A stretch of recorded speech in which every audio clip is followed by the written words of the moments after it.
Steve called me this week. He said, "What's your talk title?" I told him. He said, "Well, this would be the perfect song because it's contrary to what I'm talking about."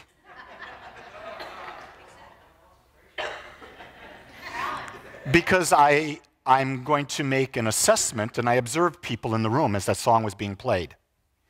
Probably one of the greatest guitar solos ever. And Steve does it as well as David Gilmour. Some people were totally focused on it. Others weren't. Others were here, there, floating around, doing this, doing this, doing this, doing this. And that's a symbolism of our lives. We have lost the ability to focus. We've lost the ability to concentrate. So that's what we're talking about today, the power of concentration. I thought it was real appropriate because we're seeing a world out there today that is going in every different direction. There are more distractions today than there's ever been. I think back to when I was in college. Gene and I were watching one of the greatest movies of all time last night, Van Wilder. And that's after I went to college, but my college was even before that, and we thought there were lots of distractions when we went to school. Today, the distractions with social media are just beyond. And what's really fascinating, what's happening in the world today is that when I was in school, we were rebelling against being told what to do. Now in schools, you have to be so politically correct, you can't rebel. And I'm going, look at how the pendulum has gone completely to the other side. And now everything seems to be going toward this idea that we must conform, that we must become a part of, and we must have a side that we're attached to. You must be a Republican, or you must be a Democrat. You must be a Christian, or you must be a Hindu. You must be heterosexual, or you must be some other type of sexual. Everything is about self-identification with a group, and we have forgotten, and we become so numb to the fact that we were brought here to be individuals. Did you get that? We were brought here to be individuals.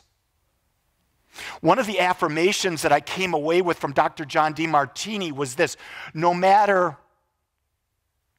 what I have or have not done, I am worthy of love. No matter what someone else has or has not done, they are worthy of love. Think about that. How relevant would it be in your life if you finally came to a position where you said, no matter what I have done or not done, I'm worthy of love. I am worthy of being accepted. I'm worthy of self-acceptance. Because that's the most important. Until we can accept ourselves, no one else can accept us. Everything that we've not accepted about ourselves, others cannot accept either, and so we're going to be constantly living in a state of really non-love. We're going to be living in judgment. So let's look at this idea again. The difference between an ordinary person and an extraordinary one is the level or degree of their concentration. People who are the most successful in whatever aspect of life you're looking at is because they concentrate deeper, more focused in that particular area than other people do. The question I ask you is, where are you concentrating your attention? Or are you not? Chances are we're not concentrating our attention. Chances are it's squirrel, it's rabbit, it's squirrel, it's rabbit, and we've not taken the time to really bring our focus into what we want.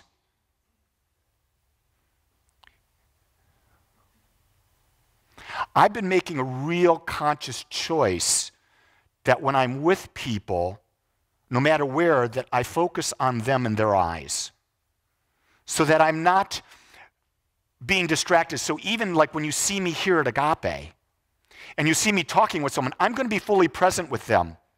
Whether you're standing in the background or not, that's irrelevant to me. I'm with the person I'm with.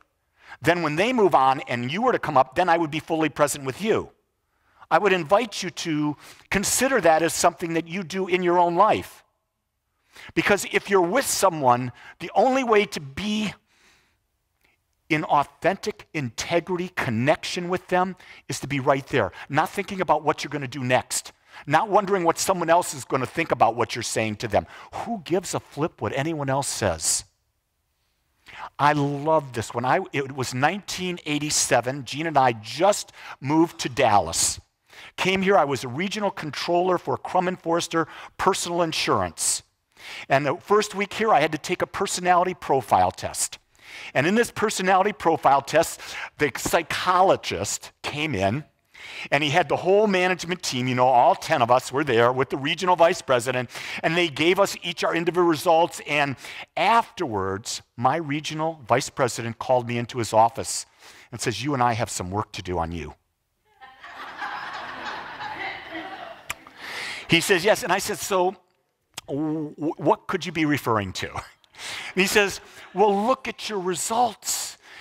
On sociability, on a 1 to 10 scale, with 10 being high, I was an 8. I'm really, really sociable. I love to socialize.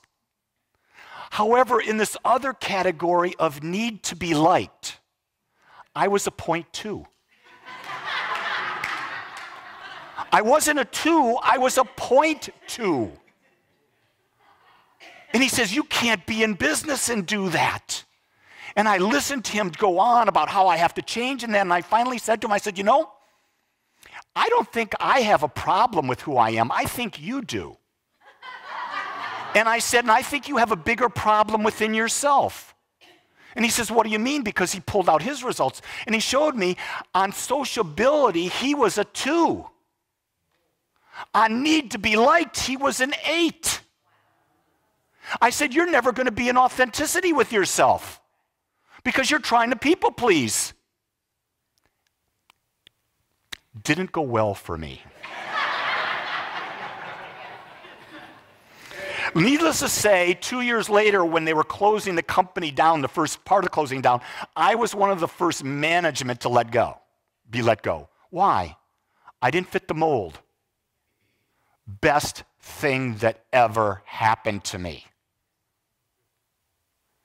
If you're being forced into a mold that is not you, that doesn't serve you, it's best that you're not part of being in that mold. Does that make sense? The beauty of it is I got a great severance package. I was off work for 6 months looking for another job. I was collecting unemployment at the same time, so I was banking my unemployment. I got a job exactly at 6 months for more money and a better position than that, and I went out and took my unemployment money and bought my hot tub. So by me being bold and direct, what did I get? I got my first hot tub. You see, there's always good that comes out of things. It depends on how do we perceive them, how do we look at them. So the quality of our lives not only depends on how much we can concentrate, but what do we concentrate on? That's really the meat of it. Where are you putting your focus? Are you putting your focus on, "I'm not enough"? Are you putting your focus on, "I never was enough. I was always this. I was always that. I was never part of the cool group. I was never part of that," this type of thing? Are you always focusing on what you perceive is wrong with you? Or are you saying, "Wait a second, this is where I love to be. This is where I'm excited. This is what I love to do," and put all of your attention on what you love? Because the biggest problem we have with our school system today is that we take these kids, we say they've got to fit into this box of an education system that we've created. We want to make them into little robots that fit into the business aspect so they can plug right into their little slot in business. But the kids are coming in saying, "I love this aspect of life." That's where a parent or anyone guarding a child should say, "Go pursue it. Put all your energy into it." Because when a child loves something, it's not work. You see, when you're focused on what you love, it's not work. You don't even have to focus if you're doing what you love. Do you get it? When I come up here and I do my talk, I'm in love with talking. Can you tell I love to talk? I never know what I'm going to say other than the few slides I put up before I come up here, because I know there's a part of me that will open up to it, and I've accepted that I'm good at that. A teacher in senior year of high school, the only teacher I remember from high school, Bill Valentine. He was a speech teacher. And he had me in speech class. He got me to do an oration in front of the whole school, scared the pants out of me. Then he got me into forensic speaking, and then he taught me to compete with extemporaneous speaking, where you're given a topic, and then in 30 minutes you have to get up in front of judges. You have to give your introduction, your point you want to make, and then your supporting points and your conclusion. I excelled. It was not work. It was the easiest thing I ever did. My mind just processes that way. I was blessed with a mind that processed that. So speaking for me comes easy, where for most people, getting up in front of a group of people like this would be terrifying. So here's the thing. If it terrifies you to speak in front of people, don't do it. Do what you love. I'm speaking because I love to do it. It's easy for me. Ministers, I know, spend 8 to 16 hours a week writing a talk. They lock off their whole Sunday or Saturday, and they do nothing but put their talk together. I want you to know, I spent 15 minutes last Monday putting the outline of this talk together. But when you know something, when you study something, when it's a part of who you are, to get up and speak from your heart, it's easy. And each of you has something in your life that juices you, that you're excited about, that you could get up and talk about right now. Everyone has that one thing, but you got to find out what it is, and you got to put your focus on it. That's where you want to put your concentration. Our ability to concentrate, the mind, is necessary for everything in life, and the degree of our ability to focus determines our level of achievement. It's really just so clear that when you focus. I was working with a beautiful woman yesterday morning, and we were spending some quality time together, and we were looking at how do values fit into your life? How does her values fit into her life? Where does this? And we examined all of that. We were so totally focused. I didn't know what time it was. I didn't know what was happening, but I knew there was a connection. There was an up-leveling of awareness between the two of us as we came up with ideas, and that person got to choose what was right for them. When you are doing what you love and you are focused, there is no time. Did you hear that?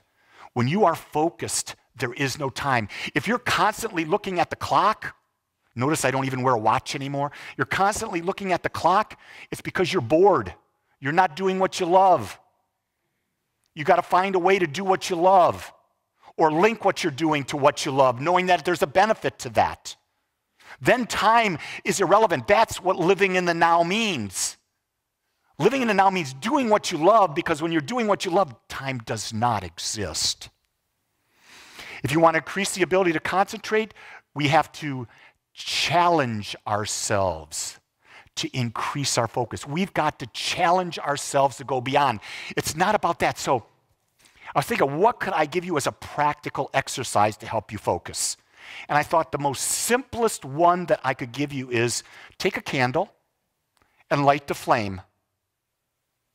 And sit there and say, how long? Put a stopwatch on. Everyone has a phone. Everyone has a phone, and there's a stopwatch on the phone. Put the phone there, click it. How long can you stare at that flame without turning away? Nothing but that flame. Just focus on that flame. Just focus on the flame. And you set your mark. The next day you come back and you do the same thing, and you want to go beyond the first mark.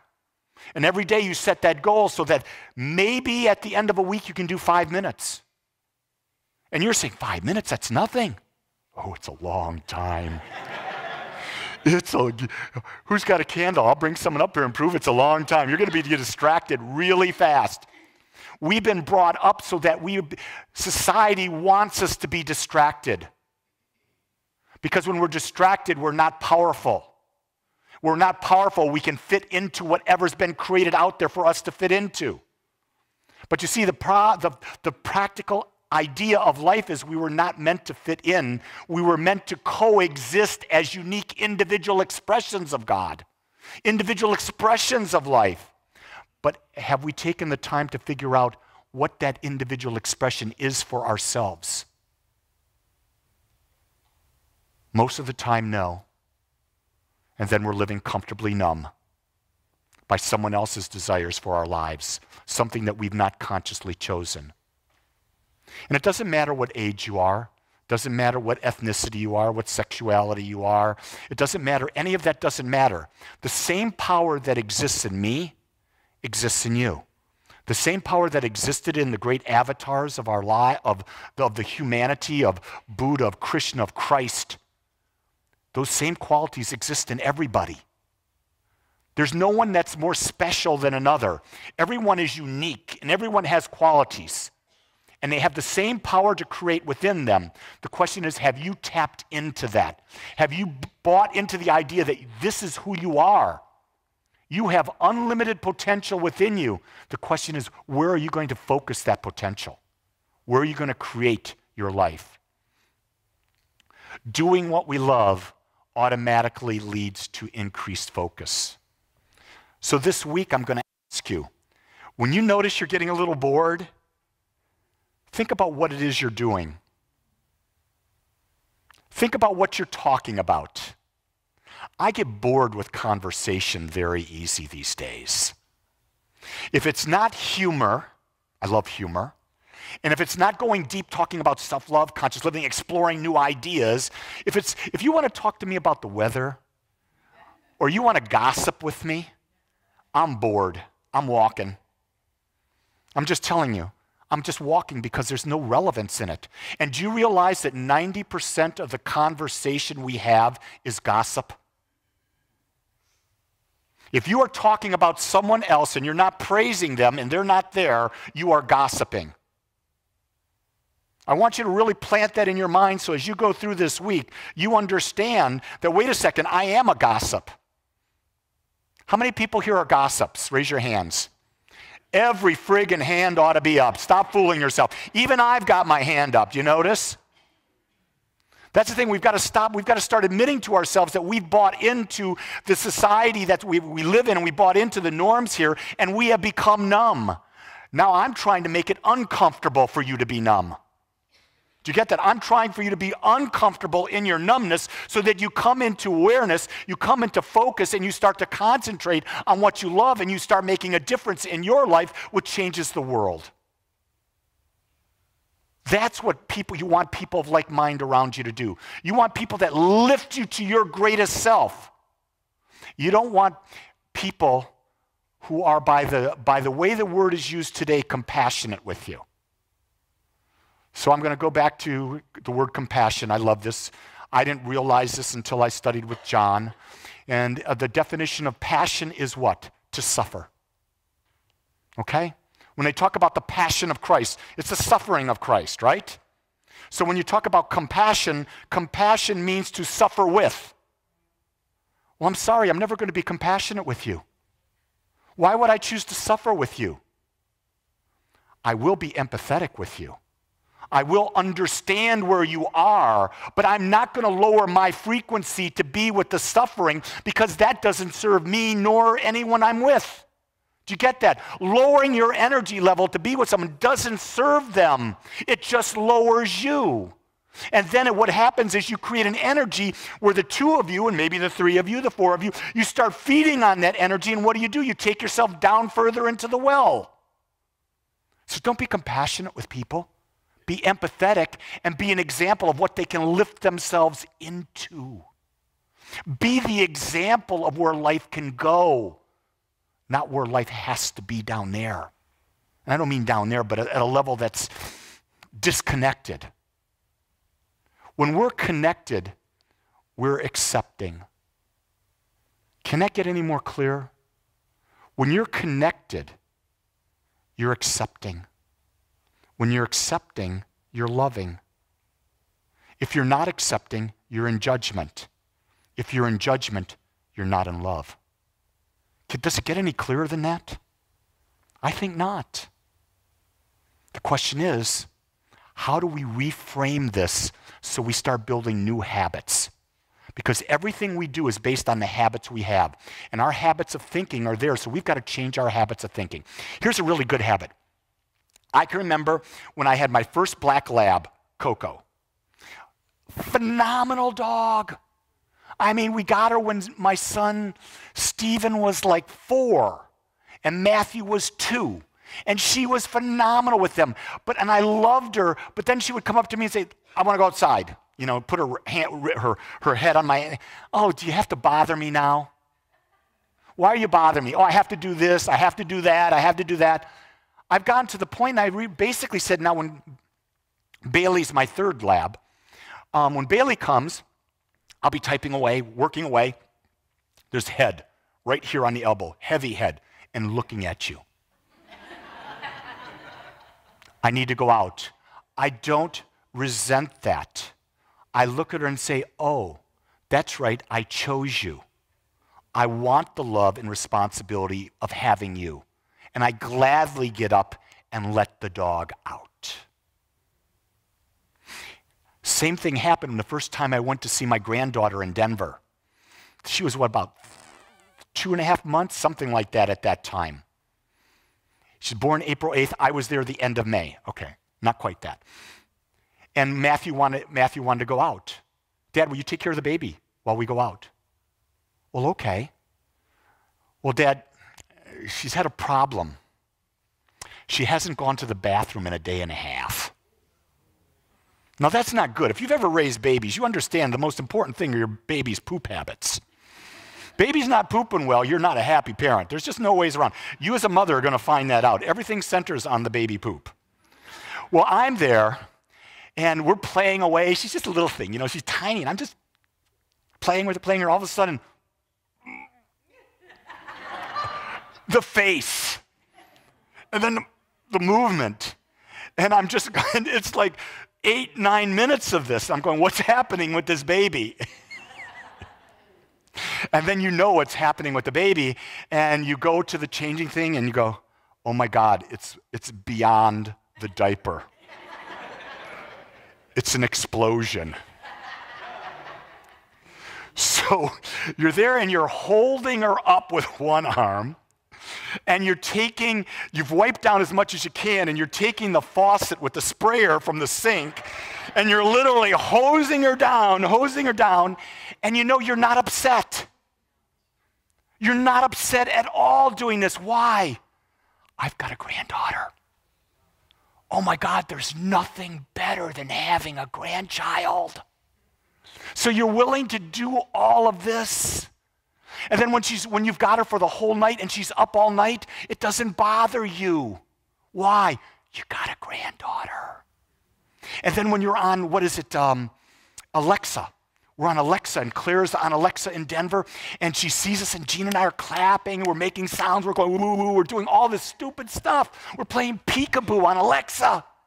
And she comes running, crawling up to the Alexa and just gives it a big kiss. Yeah, I'll change the diaper. You see, it's about where do you put your focus. You could put the focus like when I was a father. Oh, Jesus, they took another crap. I wasn't mature then. Now, my wife was much better at that, thank God. She got more of that than I did. But what I'm saying is, everything in life is about developing a greater awareness, and we call that maturity. I call it just the ability to concentrate more effectively, to focus where do you want. So the most important thing that I share with you now is know what juices you. If you don't know what juices you, do the values workshop in a week and a half. If you do the values workshop, you'll know what your top priorities are in life. I promise that. Once you understand the top priorities in your life, put all of your focus and energy on what you want, not on what you don't want.